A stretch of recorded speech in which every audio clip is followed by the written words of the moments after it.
Good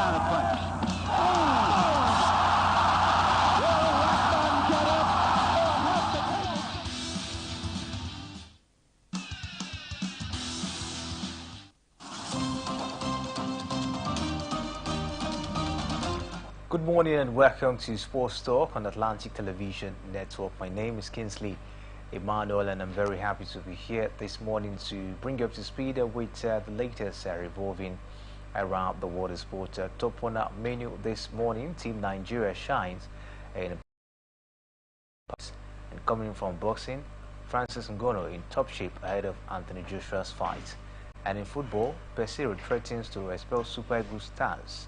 These and many more will be yours after the short time out. Please stay with us.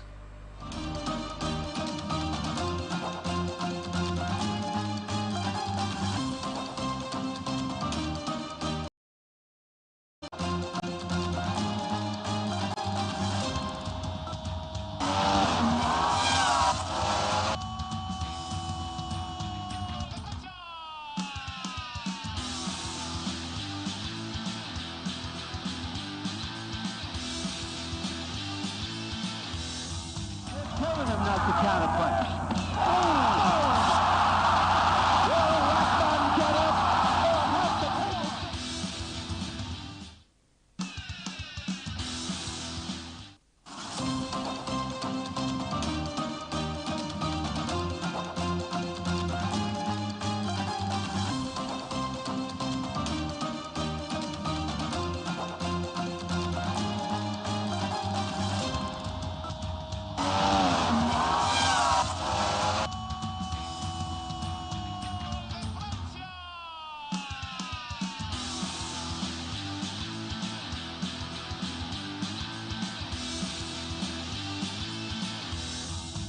Telling him not to counterpunch.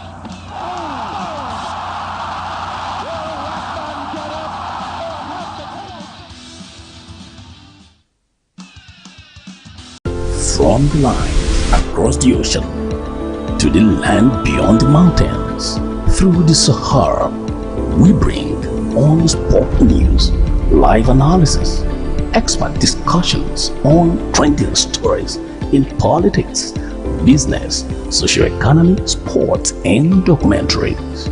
So catch all the updates on the happenings around the globe. Stay focused on the fact today, only on ATN.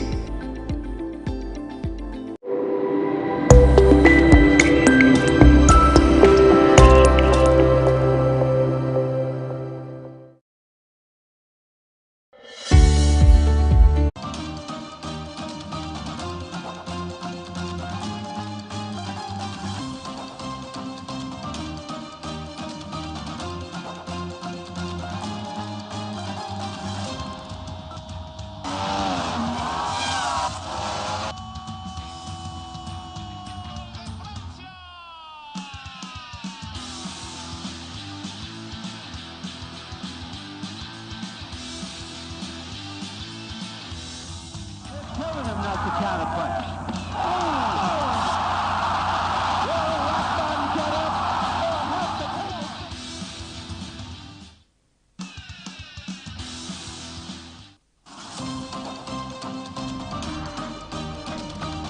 Welcome back as the Sports Talk on Atlantic Television Network, and of course I promise to be another exciting edition for the show this morning as we have Mr. Peter Baji joining us this morning. Good morning to you, Mr. Peter, and welcome to the show. Good morning to you, Kingsley. My pleasure to be with you on the show today, and looking forward to the big game tomorrow between the Super Eagles of Nigeria and the Pelencas Negras of Angola quarterfinal. And incidentally, it is the first quarterfinal match of the AFCON 2023 played in 2024. Impressive one. The African Cup of Nations has been an exceptional one. Of course, an AFCON, of course, with a difference of seeing big teams, of course, being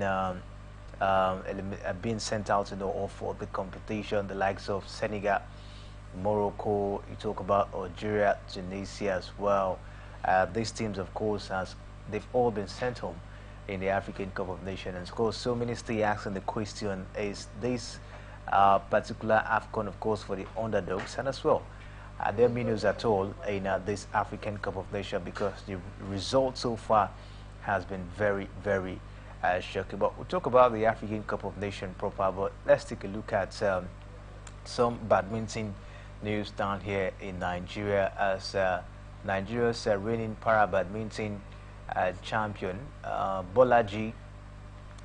Nigerian reigning para-badminton champion Bolaji won the 3 gold medals at the just concluded first Egypt TV para-badminton international tournament in Cairo. Eniola won the gold medals in the singles, doubles, and mixed doubles. She beat Adrian Spinetti Avila of Brazil 2-0. So made champion for the women's singles before she joined Chigozie Jeremiah to defeat Jagadash Dili and Rosa Ofomo.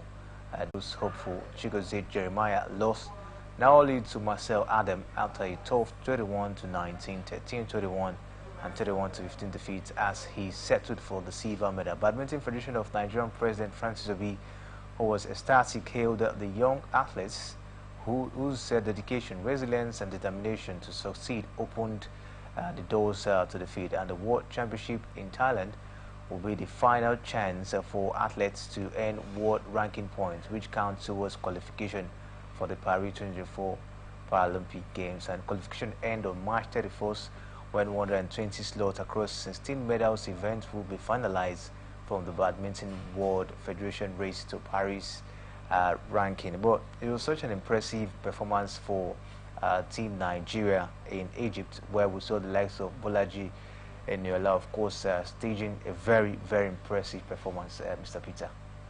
Oh yes, quite impressed with what these athletes have been able to do for themselves, and you agree with me that where the able-bodied athletes have failed, the physically challenged athletes have done the country proud, and yet these guys were just brought together less than 2 years to achieve such a feat.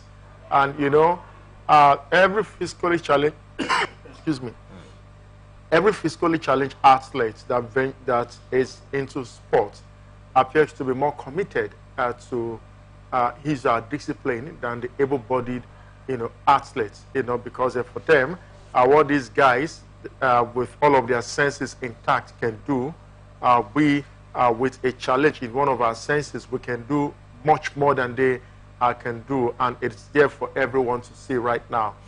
3 gold medals, by the female Eniola, and not just in the single events, in the doubles and mixed, doubles. So it tells you the direction that badminton is headed in the country. Unfortunately, for Nigeria, male badminton players and female are also doing well.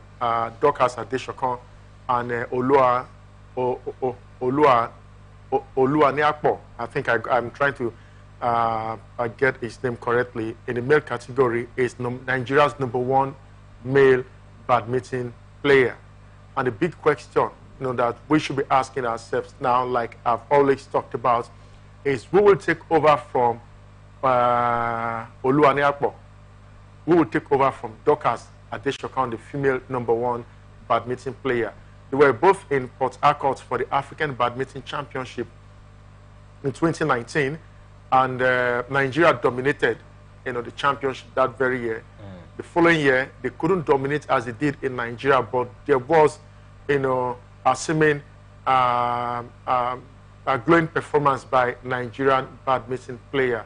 But from 2019 to 2024, 5 years in between, what is our progress like? Do we have another player that can wrestle for that can wrest that #1 tennis badminton ranking from the guy who is there at the moment?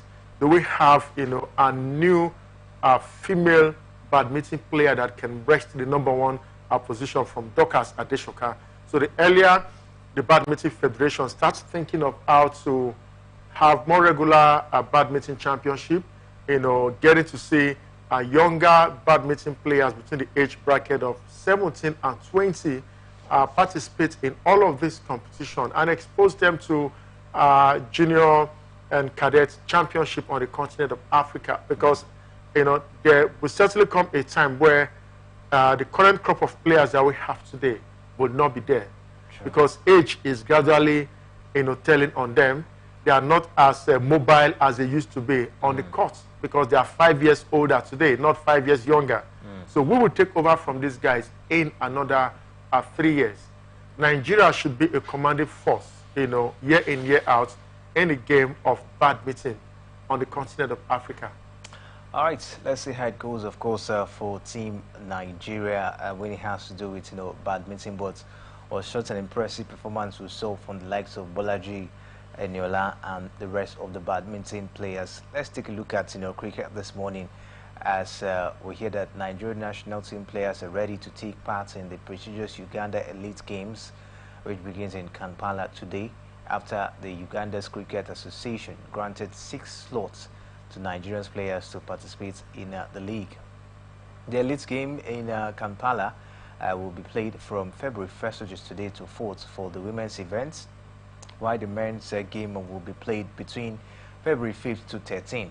3 players each were endorsed by the Nigerian Cricket Federation for the male and female categories of the tournaments in order to enhance their preparation for the forthcoming African Games and the Nigerian Cricket Federation T20 Invitational. Isaac Okbe, Chemele Odekwe, and Isaac Danladi are the selected yellow-greens players, while female yellow-greens trio Petty Loki, Favor Ezebe, and Sarah Etim will play in the women's game. Another challenge, of course, for the Nigerian cricket team, Mr. Peter.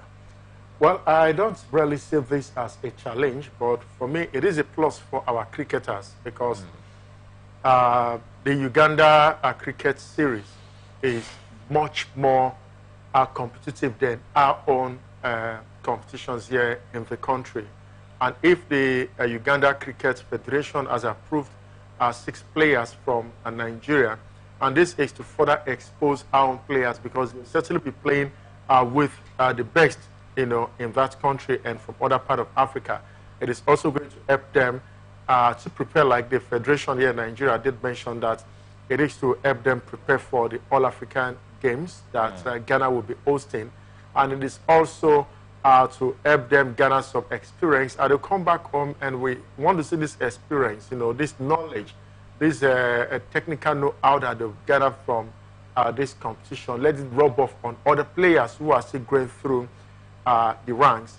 Yes, we have our own invitational series here in Nigeria, but how competitive is the series? Do you expose the tournament to players from other parts of Africa, from Egypt, from Uganda, from Kenya, from South Africa, from Namibia, because these are countries that have a very rich history of cricket, including Zimbabwe. These are countries that have better cricket teams than we have, in Nigeria. Fortunately, we have a cricket team here in Rivers State that appears to be doing well. They have a training facility at the University of Port Harcourt, and I do hope that the Federation will deem it fit to start approaching the corporate, world to bankroll, cricket competitions. What you spend to organize one football tournament, in the country for 1 year, you might likely spend that same amount of money to organize a cricket tournament for another 10 years, as the case, may be, because now you want the game to be very popular, so you try to manage the resources that is at your disposal. If for every major series, be it maybe 2 days or 3 days cricket series, you have at least 6 foreign players, playing for each of the 6 local teams, participating in the competition. Their experience in the game will rub off on the guys in their team. And in this case, if you win, yes, good. But if you don't win, you must have learned 1 or 2 from these other experts, from other parts of the continent that came to participate in that competition. It is like what the chess guys are doing today.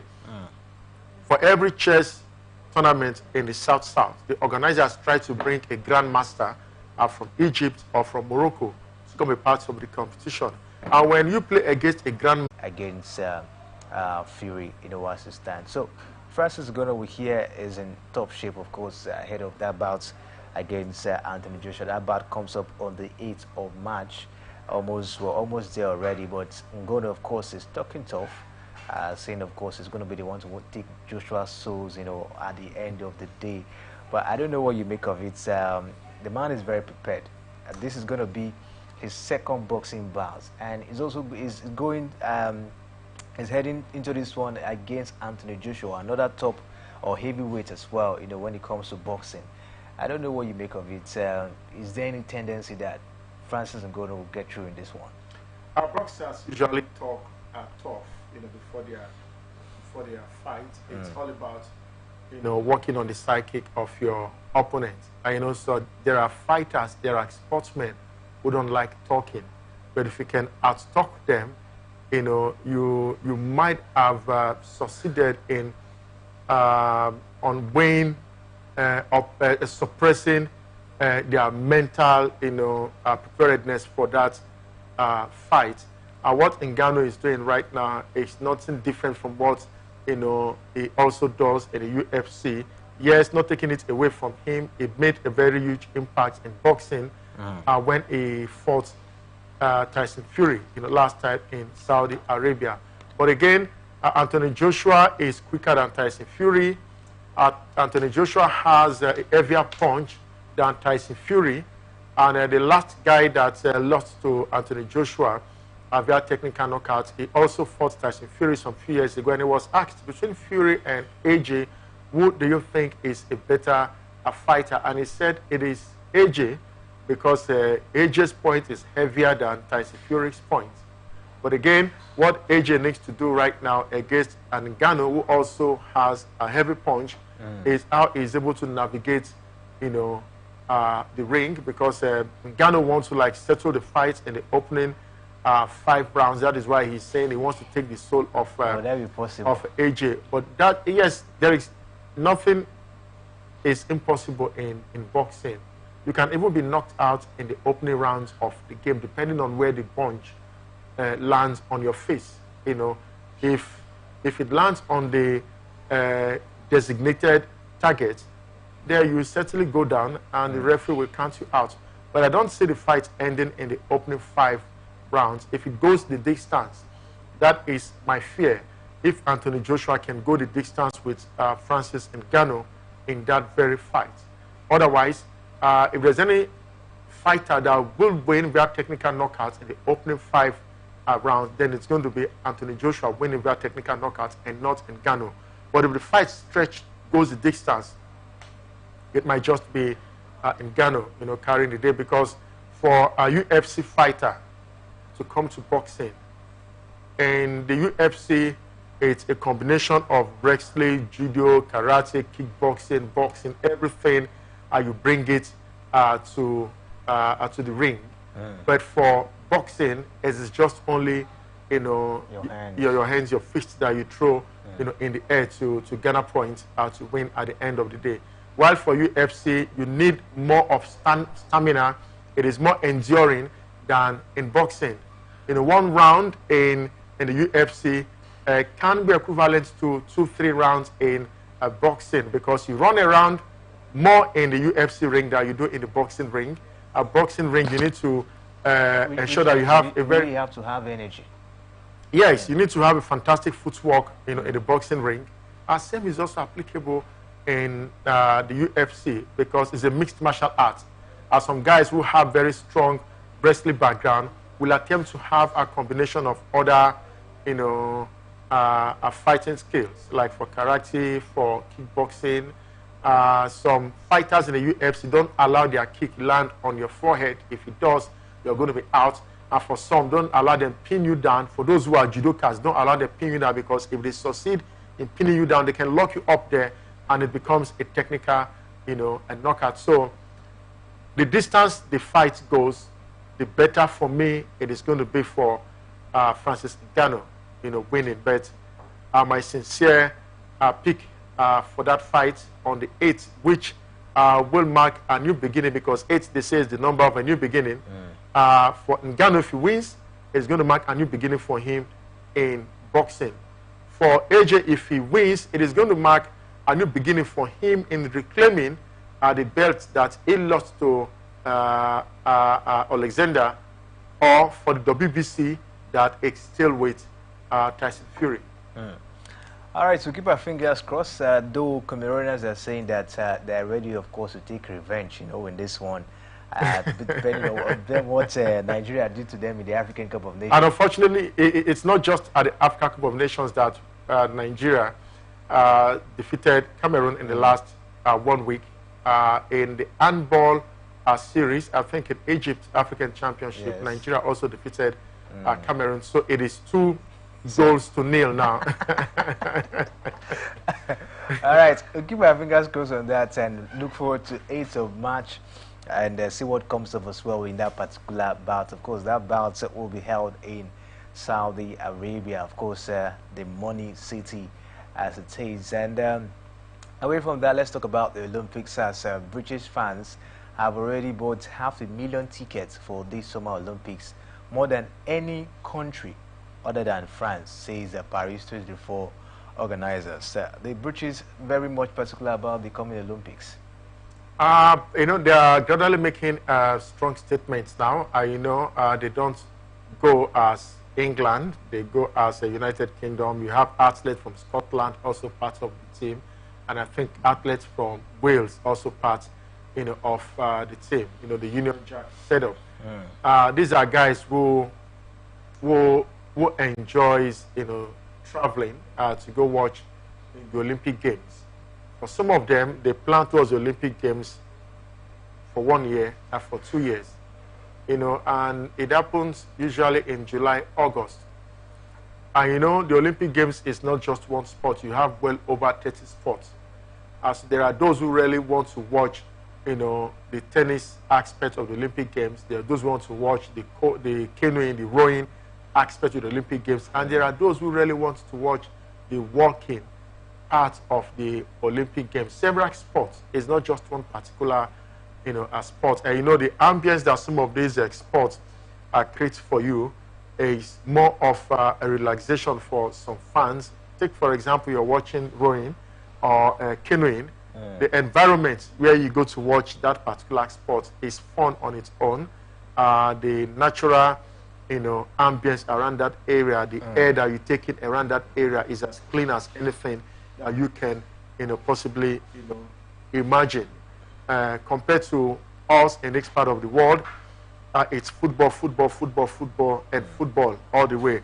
The more your team progresses in the competition, take, for example, the Africa Cup of Nations, the more your team progresses in the competition, you have more of your people in the competition. But for Olympics, for these white guys, it's not just, yes, we have to win, but again, let me go enjoy myself. As the athletes, I enjoy themselves in the field, in the water, in the ring, or on the mat. We, the fans, should also imbibe that culture of enjoying ourselves, while we watch the athletes compete. Of course, the Olympic will be held in France, and of course, France, of course, the cities there, of course, very, very, appealing. But let's take a look at Formula One this morning, as Formula One has rejected the American Andretti team's bid to enter the sports in the next 2 years, but left the door open for admission from 2028. Andretti entry has been approved by governing body, the FIA, but commercial right holders, Formula One, felt the proposal for entry in 2025 or 2026 was lacking. Formula One conducted analysis involving key stakeholders and decided an 11 team would not so on its own add value. Formula One also does not believe the applicants would be a competitive participant. Let's bring you tidbits as well coming from golf, as the PGA Tour has agreed a private equity deal worth around $3 billion with a group of investors led by the Fanway Sports Group, which owns Liverpool FC. As a result, golfers who have remained loyal to the tour and rejected advances from the rival LIV Golf circuits are set to receive $1.5 billion in immediate and future equity. Members have been briefed on the deal, which has been in the pipeline since December last year. And this coincides with the launch of PGA Tour Enterprises, a newly formed for-profit company which has been initially valued at $12 billion and will run parallel with the non-profit tax-exempt tour.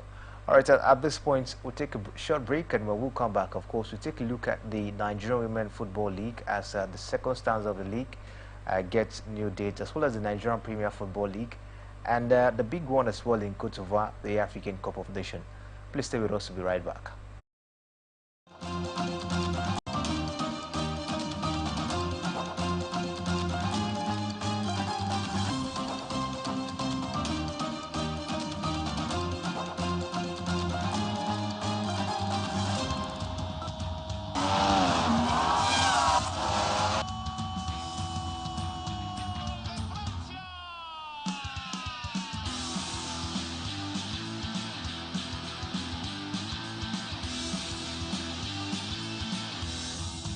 Telling him not to counterpunch.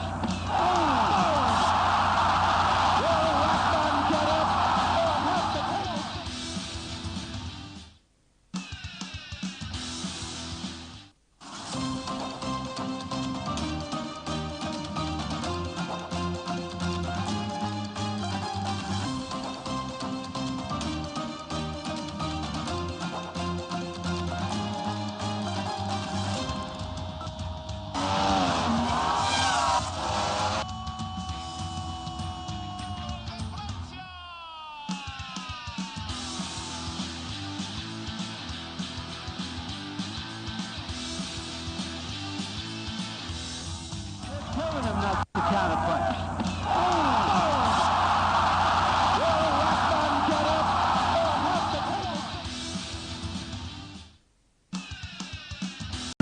From the line across the ocean to the land beyond the mountains, through the Sahara, we bring all sport news, live analysis, expert discussions on trending stories in politics, business, socio-economy, sports, and documentaries. So catch all the updates on the happenings around the globe. Stay focused on the fact today, only on ATM.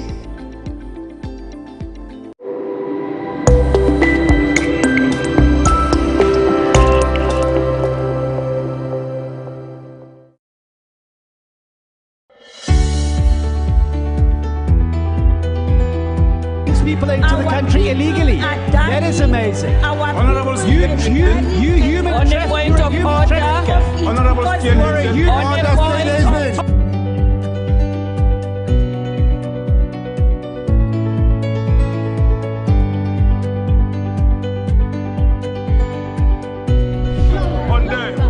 They are not picking our calls. They made up their minds. So no agreement with the EU, but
Every day our lives are changed by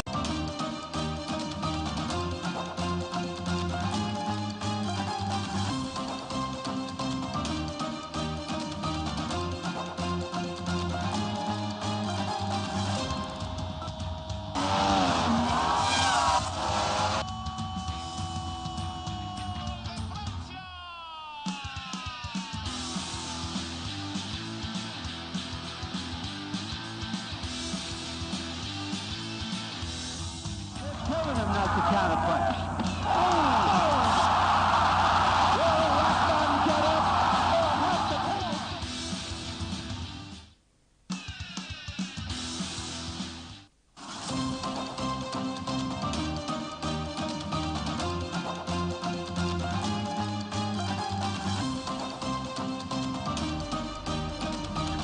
Welcome back, Steve Sports Talk on Atlantic Television Network, and of course it's time for me to bring you the latest revolving around the world of football. And we'll start with the Nigerian Women Football League, as the Nigerian Women Football League has officially adjusted the commencement dates for the second stanza of for the 2023 and 2024 Premiership season, pushing it back by 2 weeks. In response to unforeseen circumstances, the Nigerian Women Football League has strategically adjusted the schedule, stating the modification to the highly anticipated resumption date for the second round. Initially set for Wednesday, January 31st, the new kickoff date is now scheduled for Wednesday, 14th February 2024, reflecting a 2-week postponement for the second standard for the league. Mr. Peter, I don't know what you make of the shift of dates for the second standard of the Nigerian Women Football League. What was the reason for the shift? Unforeseen circumstances. You know, how unforeseen, is the circumstance. This is part of the problem that we have with organizers of domestic league, both male and female category. I bet you the year arbiters of the league will tell the world that the league is going to commence on a particular day. And on that date, the league actually commences, goes on break, and reconvenes for the second round in another 2 weeks. The better it is going to be for a football domestically. Because this is just one of the reasons why the multinational companies don't take sponsorship of domestic league are very serious. Let's just assume that you have, I have a company and I've put in about 400 million naira into the Nigeria Women's Football League for this season. And we've done our projection at the start of the season that the season is kicking off on the 30th of September, for example. And by 20th of January, the team is expected to go on break to reconvene in the first week of January, only for the organizers to come back to say, due to unforeseen circumstances, the league cannot start in the first week of January, but in the third week of January. It will affect, our own strategy, in taking advantage of what we have put in the league to make money for ourselves, or to help us to have more faith, around the system. And if you come back the following year for the same thing to happen, for me to put my money back in the system, it becomes very difficult. Because those that want to buy jerseys, replica jerseys, those that want to go to the stadium to go watch game, those that want to stay back at home to get updates about this league, they don't get the updates 2 weeks after the league went on recess, only for them to be told that the resumption has been extended by another 2 weeks. People will just shut their door to the Nigeria Women's League and begin to follow what is coming to them, what TV stations, radio stations are given to them from other leagues. When was the last time you heard about the Women's League in England resumption date for the second round being adjusted by 2 weeks? You can't remember the last time it happened. But it's only here and in Africa that I know that you get to hear of such things. And to me, it's not really good for the growth of the game. Not really good for the growth of the game, but let's talk about the African Cup of Nations. And this time we'll take a look at the Super Eagles of Nigeria, the situation in camp. At the moment, Super Eagles coach Jose Peseiro has warned that any player who flaunts the camp rules would be expelled from the ongoing African Cup of Nations in Cote d'Ivoire. Nigeria will trade tackles with Angola in the quarterfinal for the 2023 AFCON, and Peseiro warned the players to maintain discipline exhibited since the commencement of the competition. Reeling out camp rules to the players, the Portuguese tactician said that the Super Eagles stars must not be late to team meetings must not pick telephone calls during meetings. They must obey team curfews, with bedtime being 11 p.m. and must not entertain female visitors. These are some of the rules being put down by Pesero to the players. Do you think the players will be able to cope with this? They should be able to cope with this, because if such a directive or code of conduct is handed down to them at their respective club side, and they want to adhere to it, strictly. This is just for another 10 days. The Nations Cup finals will come to a close. The most important thing for you, it's what you bring to the table for your country. Because at the club level, you represent maybe just less than 1 million fans, in that country. Yes, you sure have fans across the world. We're talking about your primary fans in that country. Yeah, you're representing the interest of the most populous black nation on the face of the earth. The coach wants to make statements for himself, and suddenly, Jose Pizarro is now more confident than he ever was for the Super Eagles of Nigeria. He is now so optimistic because of how his boys have been able to interpret, his philosophy, how he wants them to play, how he wants them to transit from the back line to the middle of the park to the attacking departments of the game. He has come out to defend every player in the team. People talked about Victor Osimhen, that is not scoring, and he's telling you that the dirty job that Victor Osimhen does is the reason why we are scoring, even though we've not scored up to 3. But look at what he did against Cameroon. So for a player who knows that his coach has defended him, despite the fact that he has not been able to replicate his performance in the national team, his performance at the club level in the national team, he should adhere strictly to what the directive the coach has handed to them. And what the coach is trying to do is to ensure that the players stay focused. Because if we say coffee time or meeting time is 8 a.m. and you're strolling down to the meeting by 8:15, you should be able to explain to me what you were doing in your room when your roommate arrived or came downstairs for the meeting at about 7:50 or 7:55. That means there is something obviously wrong with you. And the coach will now begin to see how he can manage what is wrong with you psychologically, so that it doesn't rub off on the rest of the team. We have a crucial game here against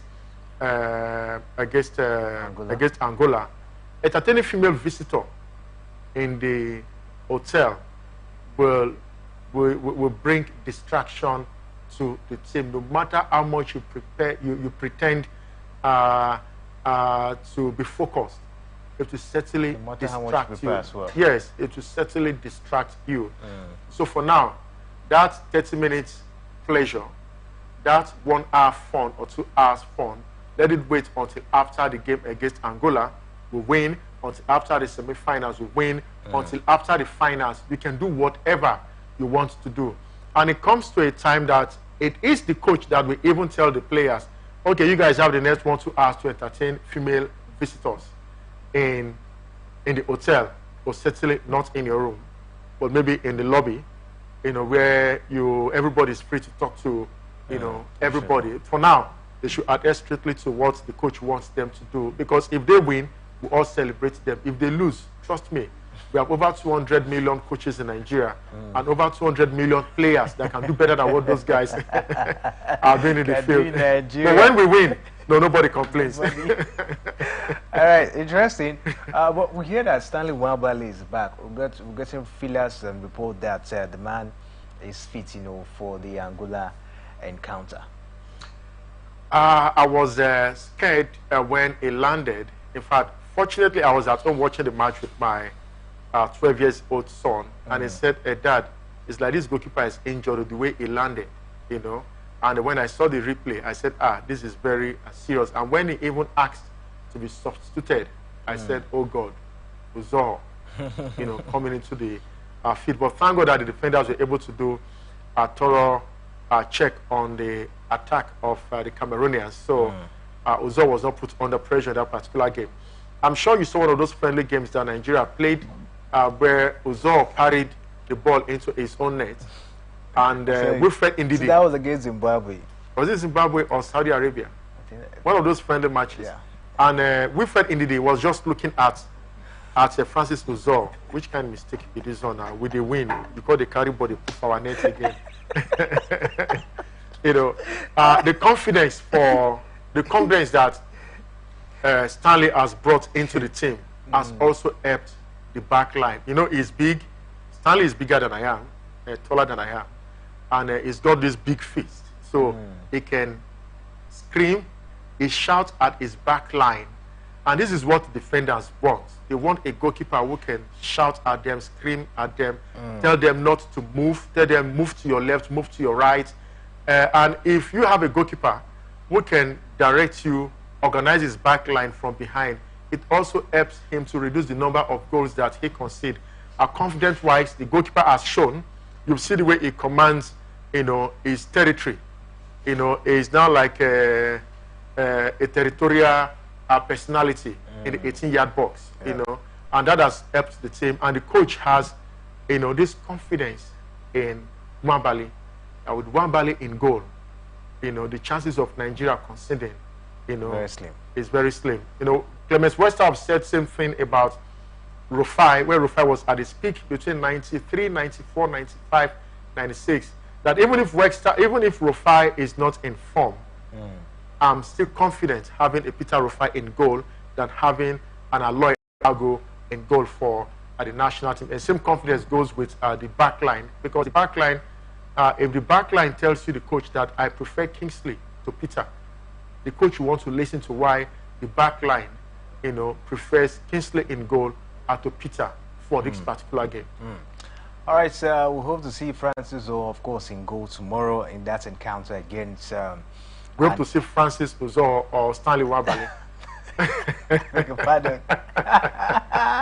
Stanley Nwabali, please. Stanley Nwabali. We're not saying Francis Uzor is not good. We are not saying Uzor is not good. But at the moment, the goalkeeper that the players were very comfortable with in goal is Stanley Nwabali. All right, let's quickly move on. Yesterday, we saw some interesting results in the Premier League. Manchester City beats Burnley by 3-1. Tottenham Hotspur, of course, were able to take 3 points away in that encounter against Brentford. It ended 3-2, and Liverpool beat Chelsea by 4-1. So, clearly, of course, Liverpool trying as much as they can, of course, to step up their bid for the title.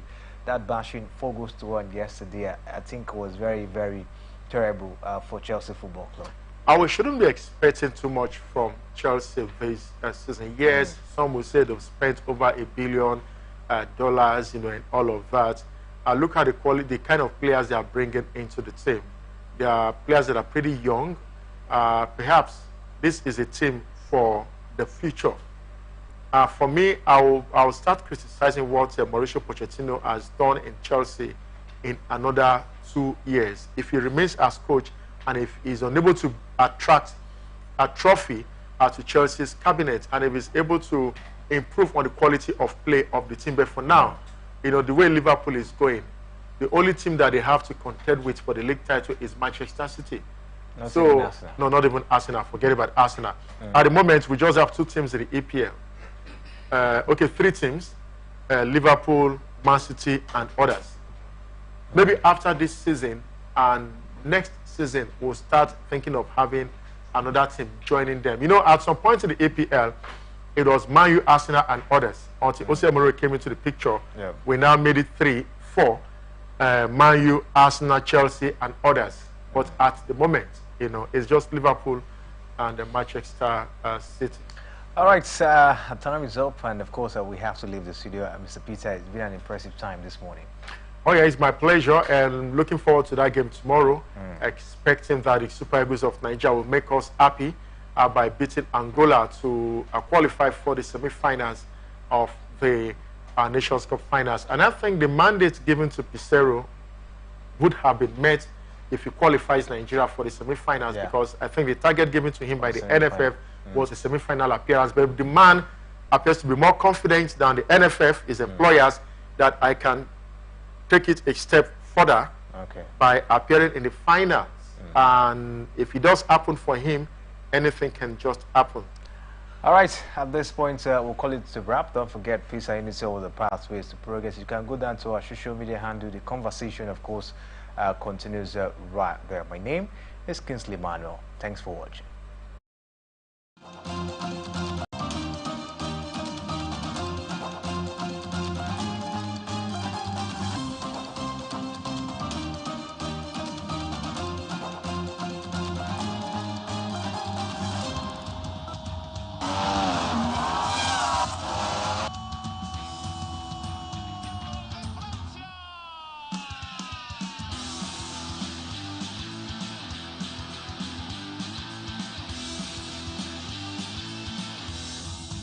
Telling him not to counterpunch.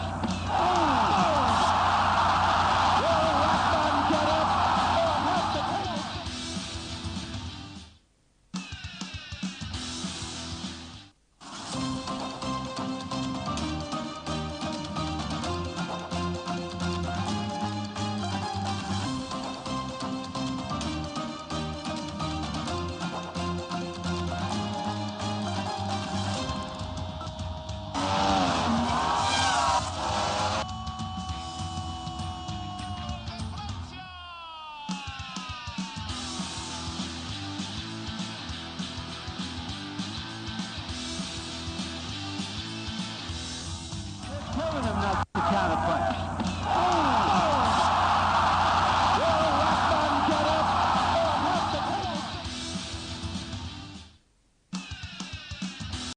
From the lines across the ocean to the land beyond the mountains, through the Sahara, we bring all sport news, live analysis, expert discussions on trending stories in politics, business, socio-economy, sports, and documentaries.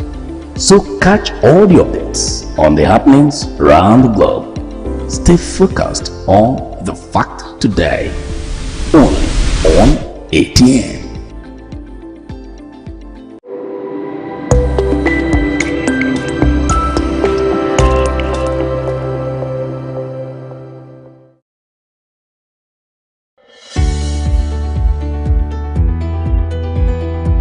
People into the country illegally. That is amazing. Honorable You human On the point of order.